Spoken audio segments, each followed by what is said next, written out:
you're going to get a lot of gluten development. Both things is not something that's going to be good for your case. So that's going to be alternate between them. So we gradually make our way towards the end finally. Okay? So we do that, turn the speed down to 3.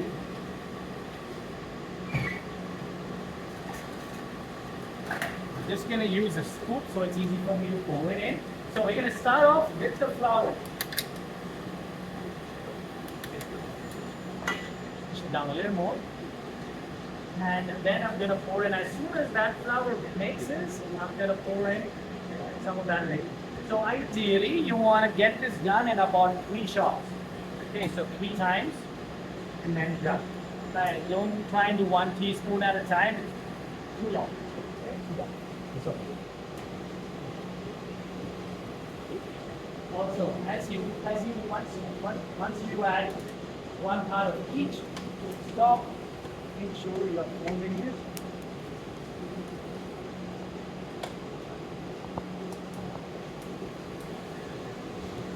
And at speed 5 is where we are going to be. I'm going to add my second installment of flour.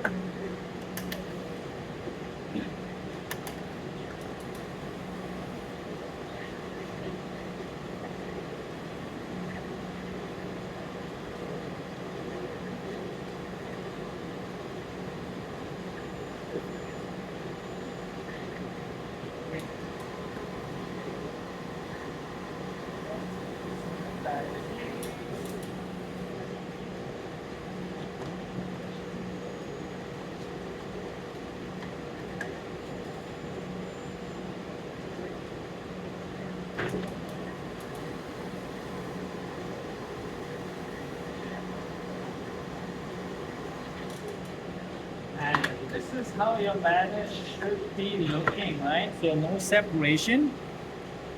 So you see, no liquid floating around, no little tiny little lumps in there.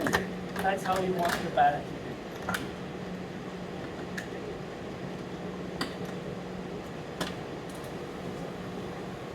And add my second installment of liquid.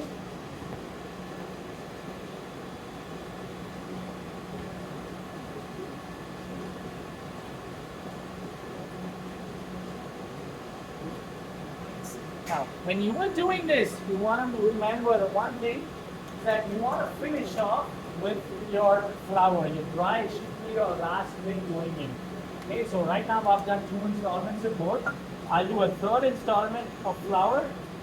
I'll put all of that in, but I'm going to save a little bit of flour, which is going to go at the very end. So 4 parts of flour and 3 parts of liquid. Okay? The reason we are putting flour at the very end is because sometimes when you add that liquid in, it might begin to curdle or get close to curdling, which is doing right now. So if you look at that measure, you see that? You see how you see those little tiny particles coming in there, like you see a little separation happening? That is curdling. But it's just the beginning stage right now because we've added that liquid in there. But the moment you add your flour in, you will notice that flour absorbs the liquid. So I'm going to keep some of this aside so you can see the difference in the two textures. As soon as I add the flour.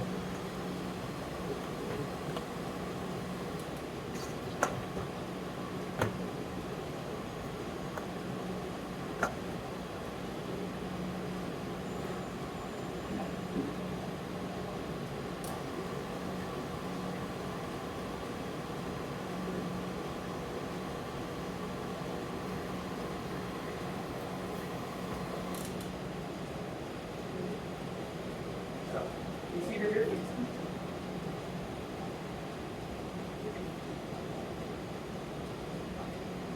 You can see how that one, you can see some of the separation, but you see how that's really well mixed.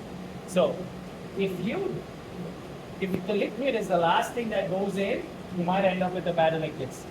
Right? That's why the flour helps to fix that. That's why we are saving that one.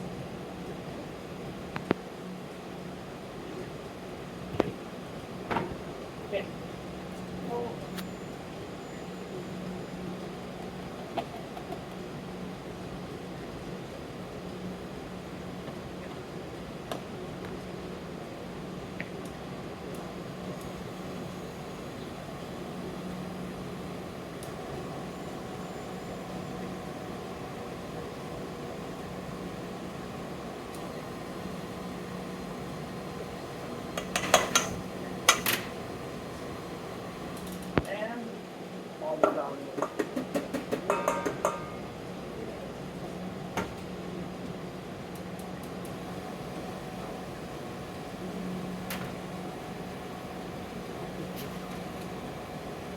put the recipe? Can you tell me what's the total weight? The grams per check.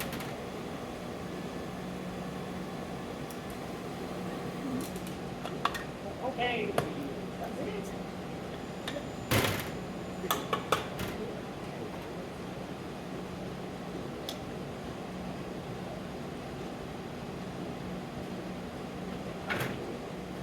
Okay, just go in, mix it a few times, especially the bottom and the sides. If you notice that when you're mixing, you suddenly see, some chunks of butter, maybe they were at the bottom on the side, put it back in there, let it mix for a couple minutes. But do not bake here, do not pan them and bake them until and unless it's nice and smooth. Okay? So, that's how your cake batter should look. Nice, shiny, no separation, no going on. Okay? Now, we're going to bake that in 2 tins. Right, so you're going to do about 700 grams of batter per tin, similar to what we've done so far. So cut out parchment paper at the bottom. Do not grease the sides.